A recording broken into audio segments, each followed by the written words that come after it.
چھوڑوں گا ہی نہیں, آج تو تجھے نہیں چھوڑوں گا, باندھ کر کے رکھ دیا. لیکن باندھنے ہی والے تھے, پھر اس سے ڈبل ایک دم پیترا باندھا اور ایک دم بالکل ایسا پگھل گئے کہ آج کے دن بھی انہوں نے چھوڑ دیا. پھر جب گئے بارگاہ رسالت میں تو ما فعل اسیر کالبارحہ, یہ جملہ ہے عربی میں, گزشتہ رات تیرے ساتھ اس نے کیا کیا, کیا کیا تیرے ساتھ؟ سلکھا, پھر آیا تھا مطلب میرے کو رحم آ گیا, پھر ایسا ہو یا آگے کہ مجھے کو رحم آ گیا, میں نے ان کو چھوڑ دیا. تو آقا فرماتے ہیں آج وہ پھر آئے گا, سیعود, عربی کا جملہ ہے بخاری میں, ان قریب وہ پھر آئے گا. توجہ دیجیے گا, آج اگر آیا آج تو اتنا مانوں گا پہلے, اور اس کے بعد کان بند کر لوں گا, تیری کچھ بات نہیں سنوں گا, لیکن بارگاہ رسالت میں پیش کروں گا. تیسرے دن بھی ایسے ہی ہوا. اس کے بعد توجہ دیجیے گا,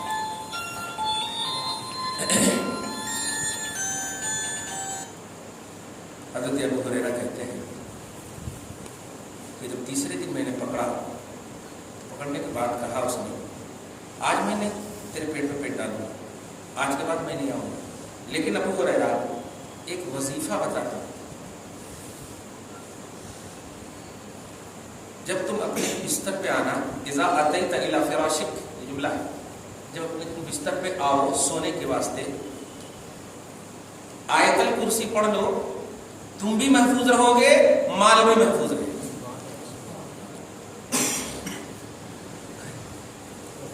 پہلے کتنی بتایا, 3 دن تک پریشان کیا.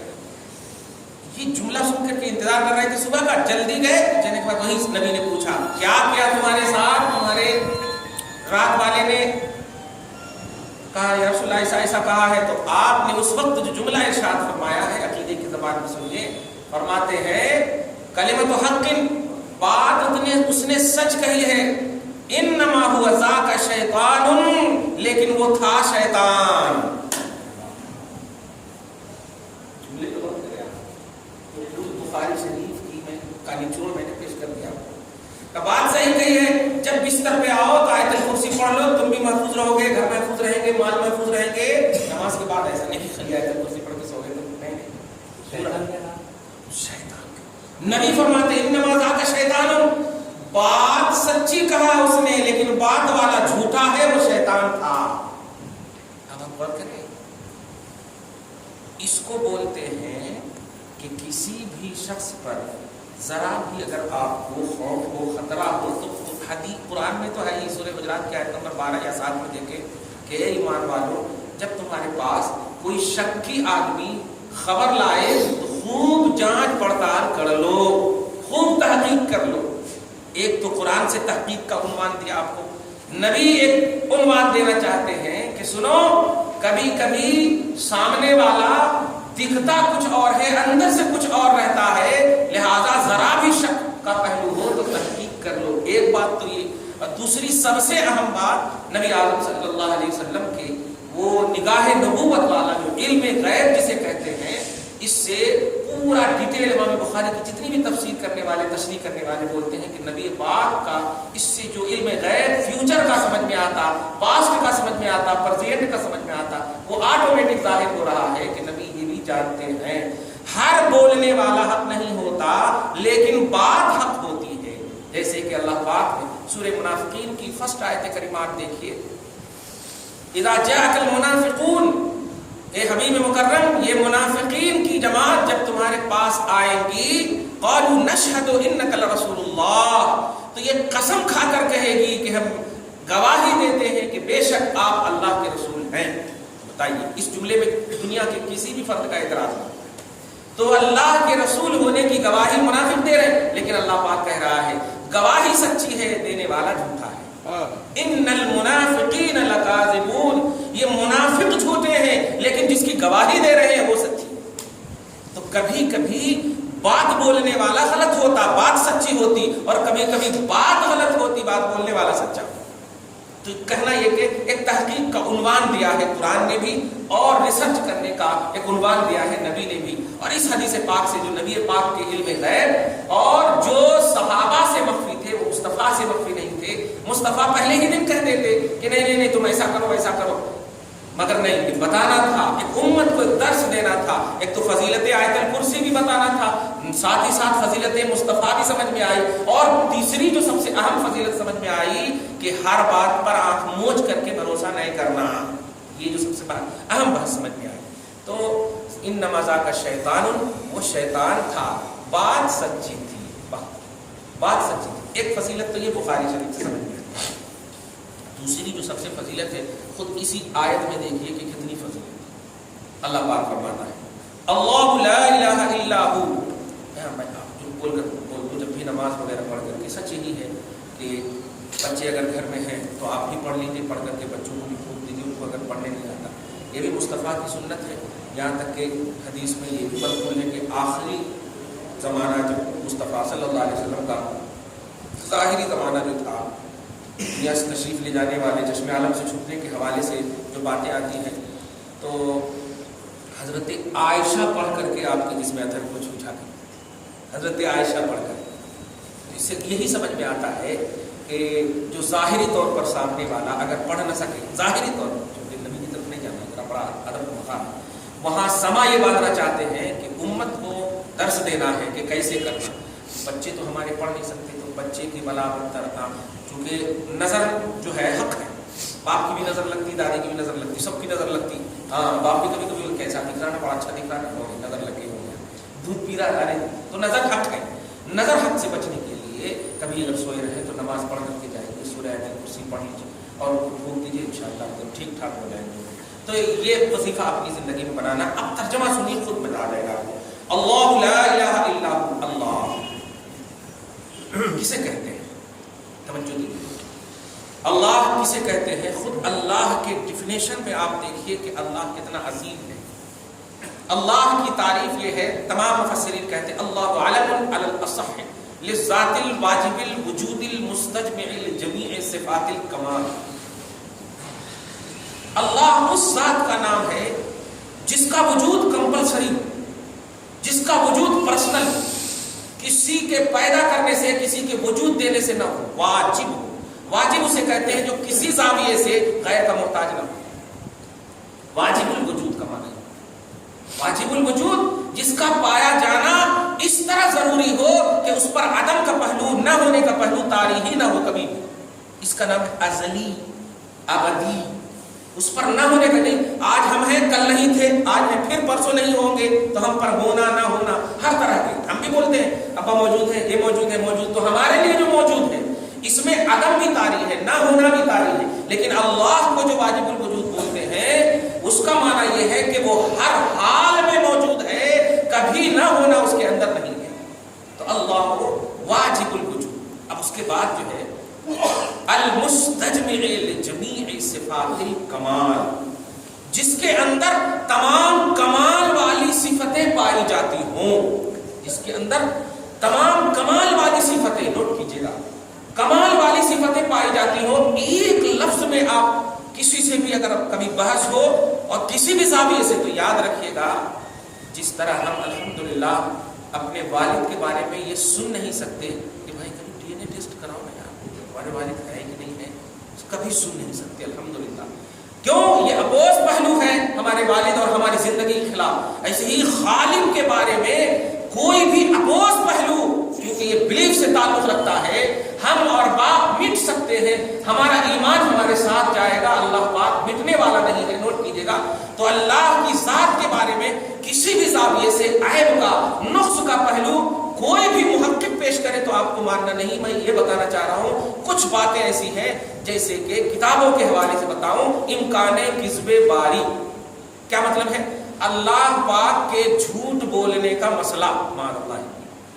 میں پوچھنا چاہتا ہوں، جب لفظ اللہ کا ڈیفینیشن بتا رہا ہے کہ اس کی ذات میں کمال ہے، اس کی ذات میں کمال ہے، تو جھوٹ کمال ہے یا نقص ہے؟ جھوٹ عیب ہے اور اللہ ہر عیب سے پاک ہے۔ ہمارے ہاتھ کی تسبیح بولتی ہے سبحان اللہ، اور سبحان بولتے ہیں التبری عن کل سوء، ہر عیب سے پاک جاننا، یہ ہے سبحان کا معنی۔ تو سبحان اللہ کا معنی ہوا اللہ ہر عیب سے پاک ہے، لہذا جھوٹ پر کسی بھی زاویے سے تحقیق نہیں ہو سکتی کہ اللہ کیسے نہیں بول سکتا، کیوں نہیں بول سکتا، یہ کیوں چرا اس کے لیے بولا جاتا ہے جو اس وصف سے حامل ہو، جو اس وصف سے متصف ہو۔ جیسے ہم ہیں، ہم نہیں بولتے جھوٹ، آپ نہیں بولتے جھوٹ،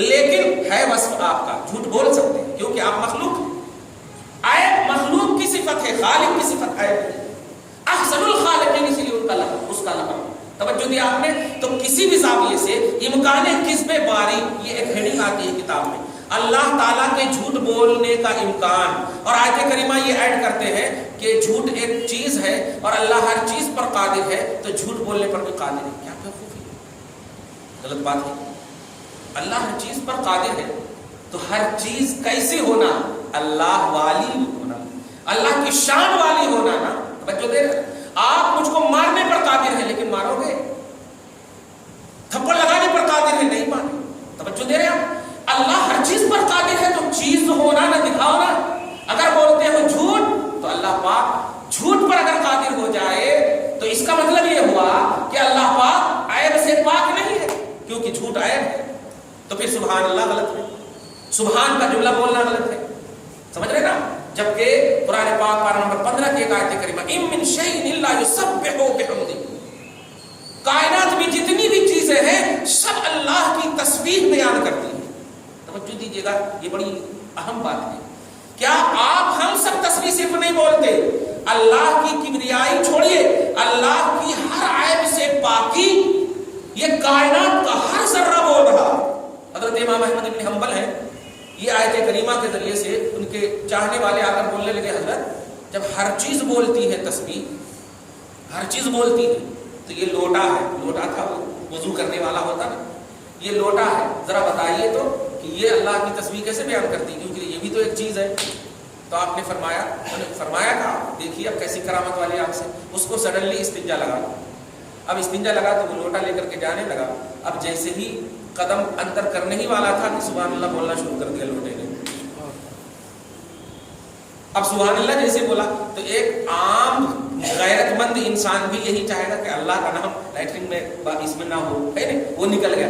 اب حضرت ادھر دیکھتے کیا ہوا، جاؤ، اب بہت زور سے لگا ہوا ہے، وہ دیکھیے بہت زور سے لگا ہوا ہے، ارے جاؤ جی، کیسے جاؤ، یہ سبحان اللہ بول رہی ہے، دیکھیے سبحان اللہ بول۔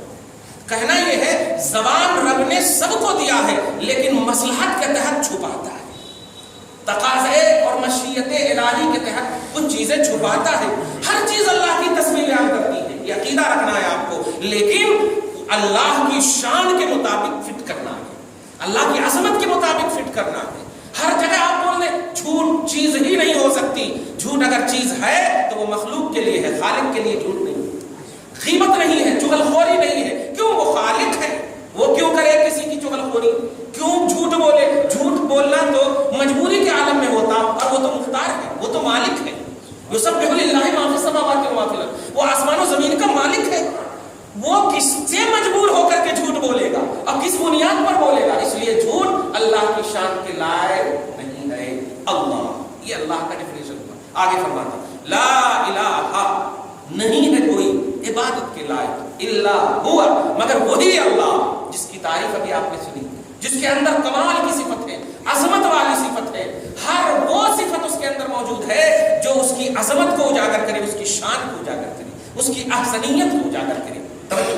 تو اللہ کے سوا کوئی معبود نہیں، صرف لا الہ الا اللہ پڑھتے تھے، لیکن اس میں آپ غور کیجئے، اللہ پھر لا الہ الا ہوا، لا الہ کے بیچ میں اللہ اور ہوا، دیکھ رہے لا الہ بیچ میں ہے اور اللہ اور ہوا، جملے پہ غور کریں آپ۔ امت کو ایک ذہن دینا چاہتا ہے مولا، عبد کو ایک ذہن دینا چاہتا ہے، لا الہ الا اللہ صرف فارمیلٹی کے لیے نہ پڑھو، ہر پہلو میں مجھے کمال والا سمجھو، ہر زاویے سے میری زندگی، تم اپنی زندگی کی ابتدا بھی کرو تو یہ اللہ کمال والے سے کرو، اور زندگی کی انتہا بھی ہو تو اللہ کمال والے سے، کمال والے سے۔ اللہ لا الہ، ایمان کا کلمہ ہے لا الہ الا اللہ، لیکن اس آیت کریمہ میں آپ دیکھیں سبحان اللہ، هو الاول والآخر، وہی اول بھی ہے وہی آخر بھی ہے، کیونکہ کلمہ کا ڈیفینیشن یہ ہوتا، کلمہ کا کی میننگ یہ ہے نہیں ہے کوئی معبود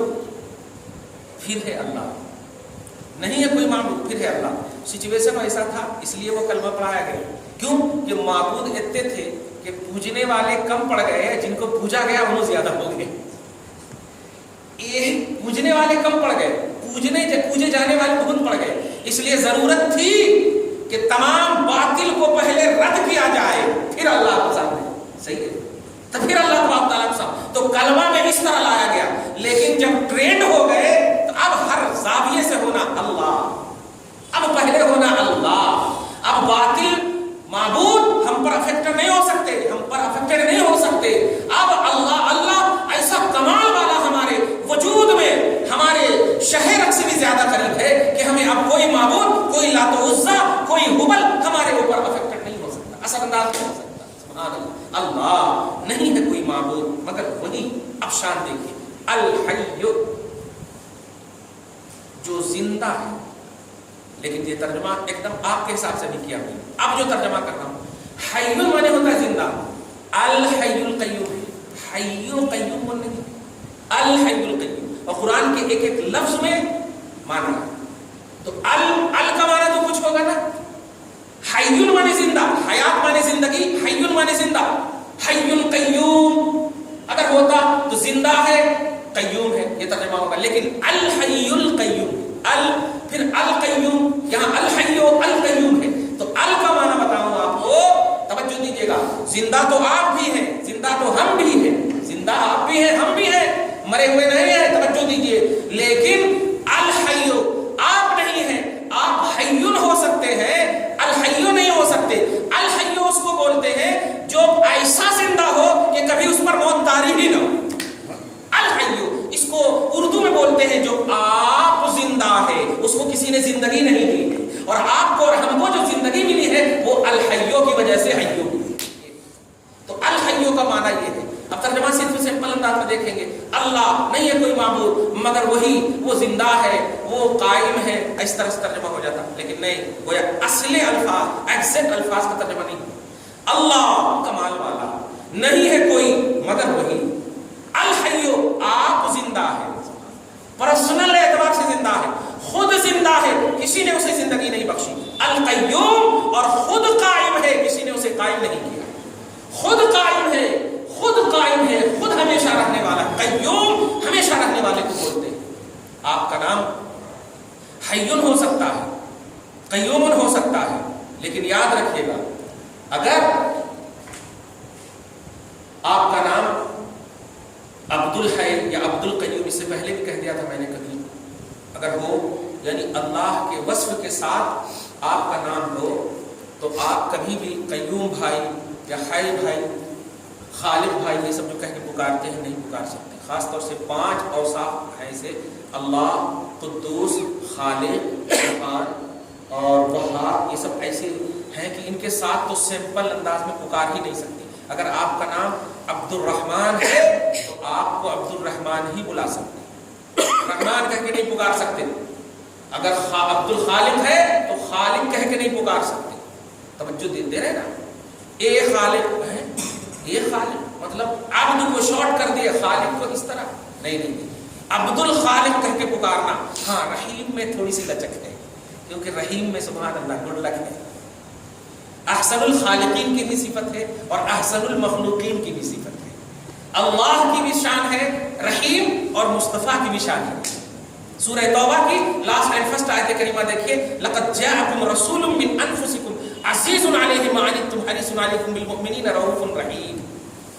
ایسا رسول جو رؤوف ہے اور ایسا رسول جو رحیم ہے. تو رحیم یہ رسول کی بھی شان ہے، رسول کی بھی صفت ہے. لیکن اللہ جو رحیم ہے وہ آپ رحیم ہے، وہی الرحیم ہے. جو جملے پہ غور کیجیے، وہاں کیا کہا؟ لقد جاءکم رسول من انفسکم عزیز، العزیز نہیں کہا، حریص الحریص نہیں کہا، رؤوف الرؤوف نہیں کہا. توجہ دے رہے ہیں؟ رحیم بالمؤمنین، الرحیم نہیں کہا. لیکن جب اللہ کی شان بیان ہوتی تو بسم اللہ الرحمن الرحیم، یہاں پر الرحیم. تو اللہ الرحیم یعنی آپے سے ہے وہ رحیم. اس نے اس کو کسی نے رحیم نہیں بنایا، اور نبی جو رحیم ہے وہ رب کے بنانے سے. یہ ہے تب آسان. اس طرح سے آپ کو ایکسپلین کرنا چاہیے، ظاہر دیکھ کر کے فتوے لگانے کی کوشش نہیں کرنا.